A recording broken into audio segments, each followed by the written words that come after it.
যে ভাষাটি ক্রমান্বয়ে একটি সাহিত্যে রূপান্তরিত হয়েছে এবং একটি সমৃদ্ধ সাহিত্যের বিকাশ ঘটিয়ে এই ডিসিপ্লিনটি আজও বেঁচে আছে।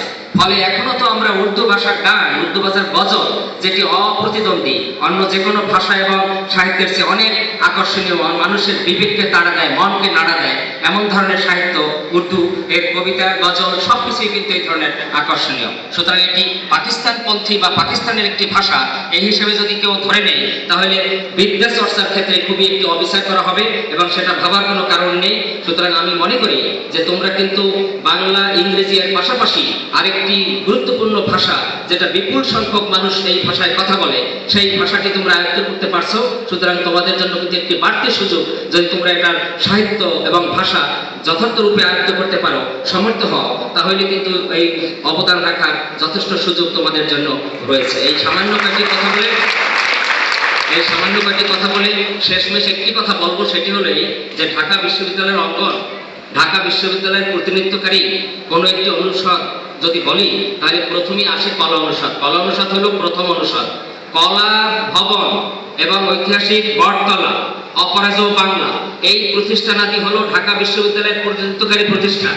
যদি ঢাকা বিশ্ববিদ্যালয়কে জাতিকে আন্তর্জাতিক পরিমণ্ডলে দেখাতে হয়, তাহলে সবাই আগে অপরাজেয় বাংলা, কলা ভবন, বটতলা, কার্জন হল, এই সকল প্রতিষ্ঠানই হলো ঢাকা বিশ্ববিদ্যালয়ের প্রতিনিধিত্বকারী প্রতিষ্ঠান।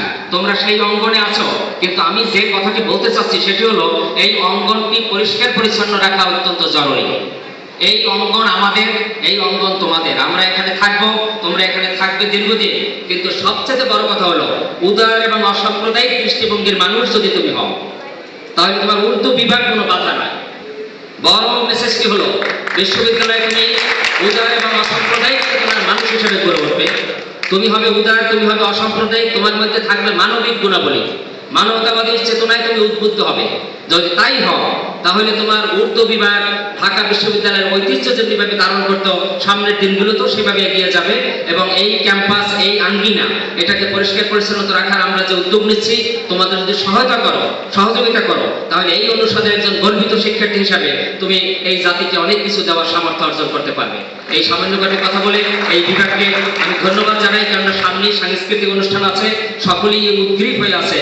যে বিভাগ সাংস্কৃতিক অনুষ্ঠানের আয়োজন করতে পারে, সেই বিভাগে ধর্মান্ধতা, সাম্প্রদায়িকতা, অনুদার দৃষ্টিভঙ্গি থাকতে পারে। এই সামান্য কয়েকটি কথা বলে এই বিভাগের যারা আমি দেখেছি, এই বিভাগের খুব ভালো নেতৃত্ব দেয়, যারা বিগত সময় চেয়ারপারসন ছিলেন তাদেরকেও দেখেছি।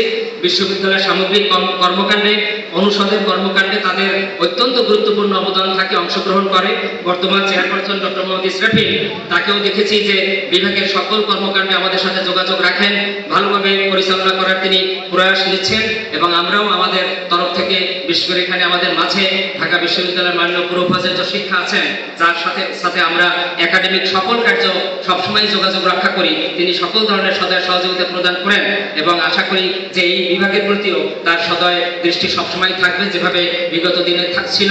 এবং আমরা সব ধরনের সহযোগিতা অব্যাহত রাখবো এই বিভাগ, ঢাকা বিশ্ববিদ্যালয়ের এই ঐতিহ্যবাহী বিভাগটির প্রতি। সবশেষে আমাকে এই অনুষ্ঠানে আমন্ত্রণ জানানোর জন্য এবং দুটো কথা বলার সুযোগ দেওয়ার জন্য আপনাদের সকলকে অসংখ্য ধন্যবাদ। ঢাকা বিশ্ববিদ্যালয় চিরজীবী হোক, বাংলাদেশ চিরজীবী হোক।